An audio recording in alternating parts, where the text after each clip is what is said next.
업소 출신으로 드러난 여성 연예인 탑4. 양극화 현상이 가장 심한 업종 중 하나가 연예계라는 사실은 여러 언론 보도를 통해 잘 알고 계실 텐데요. 드라마 회당 출연료가 13억 원을 넘어서고 CF 몇 개만 찍어도 당장 강남의 아파트를 살 수 있을 정도로 엄청난 수입을 올리고 있는 연예인이 있는 반면 하위 90%의 연예인들은 보이는 모습만 화려할 뿐 실제로는 생활고에 시달리는 경우도 있습니다.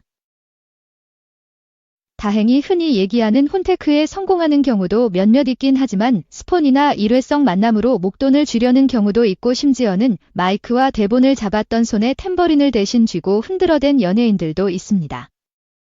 연예계보다는 화류계를 선택했던 여자 연예인에 대해 알아보겠습니다. 걸그룹보다는 화류계를 선택했던 네이처 하루.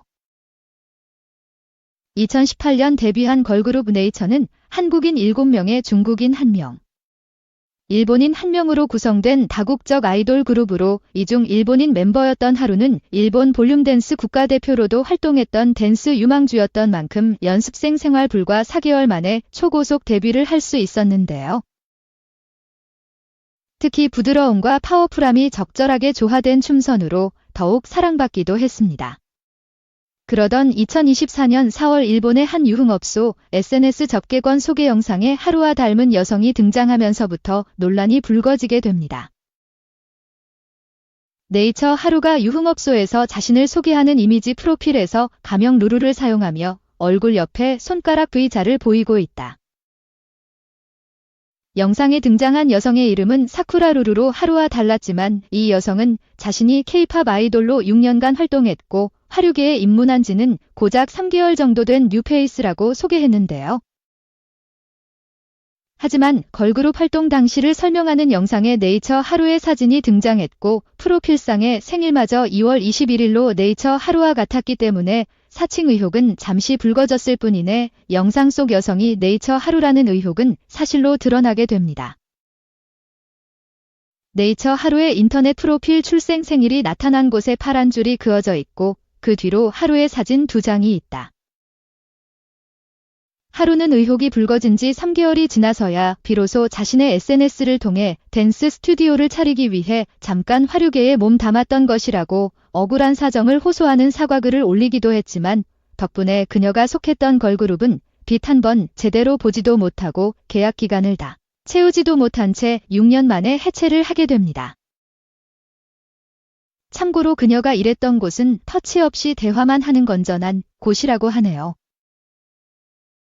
걸그룹 연습생보다는 화류계를 선택했던 한서희. 데뷔도 하지 않은 연습생 신분이었음에도 불구하고 한서희만큼 연예계 마당발인 경우는 흔치 않을 텐데요. 그녀가 연예계 주요 사건마다 빠지지 않고 등장했던 이유는 재력가와 톱스타급 연예인들만 출입이 가능한 멤버십 10%에서 일해왔기 때문이라는 사실이 밝혀지게 됩니다. 한서희가 취재진들에 둘러싸여 걸어가며 자신의 긴 머리를 뒤로 넘기며 정면을 응시하고 있다. 빅뱅탑, 아이콘 비아이 등 유독 YG 엔터테인먼트 소속 연예인들과 함께 사건에 얽히면서 YG 저격수라는 별명까지 붙었던 그녀는 급기야 YG 엔터의 수장 양현성마저 나락으로 보낸 판무파탈의 매력을 가지고 있었던 만큼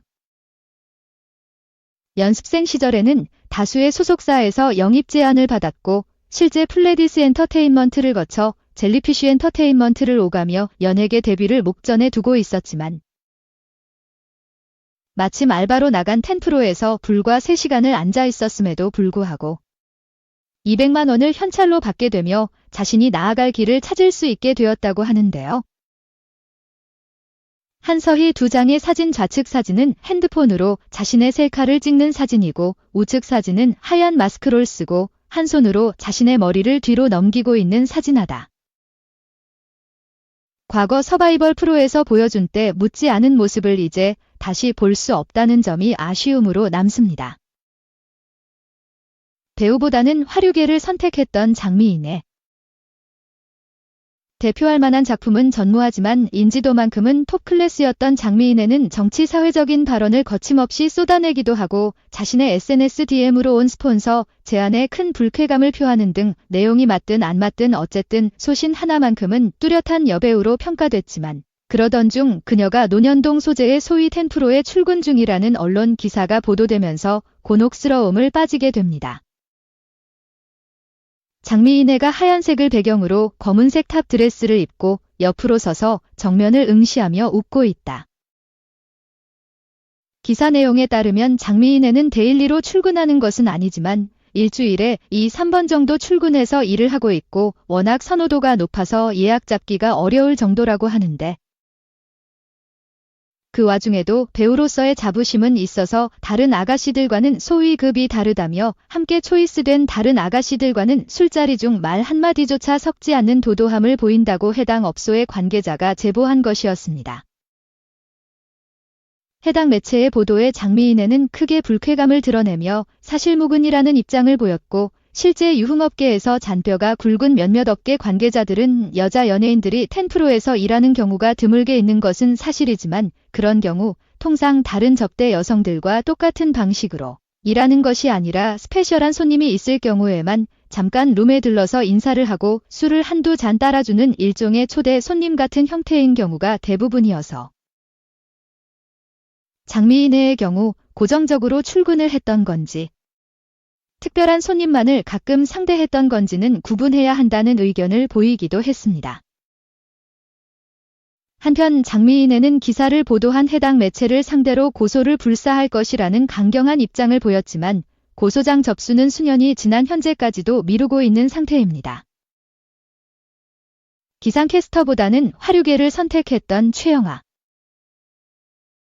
이혼 소송 과정에서 불거진 CCTV 3대1 영상과 배우 김선호와의 사건으로 단숨에 국상으로 등극했던 기상캐스터 출신 최영아에 대해 아직도 잘 모르시는 분이 계신다면 아래 내용을 클릭하시면 됩니다.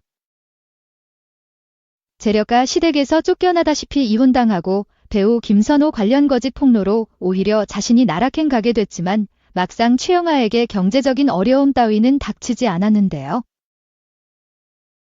제주도 모처에 오피스텔을 구해주고 생활비 등을 지원해주는 스폰 아저씨 덕분에 별다른 어려움 없이 안락한 생활을 해왔던 그녀가 또 한 번 논란의 중심에 서게 되는 일이 벌어지는데 그게 바로 쿨 이재훈과의 음주가무 동영상이었습니다.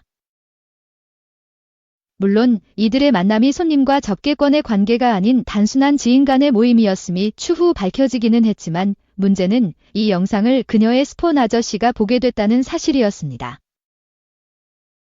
최영아가 남자 연예인과 새벽 시간까지 음주가무를 즐기고 다닌다는 사실을 알게 된 이 남성은 최영아에 대한 일체의 금전적 지원을 끊어버렸고 그렇게 스스로 돈을 벌어야 하는 상황이 됐던 최영아가 선택한 곳이 바로 화류계였던 것이었습니다.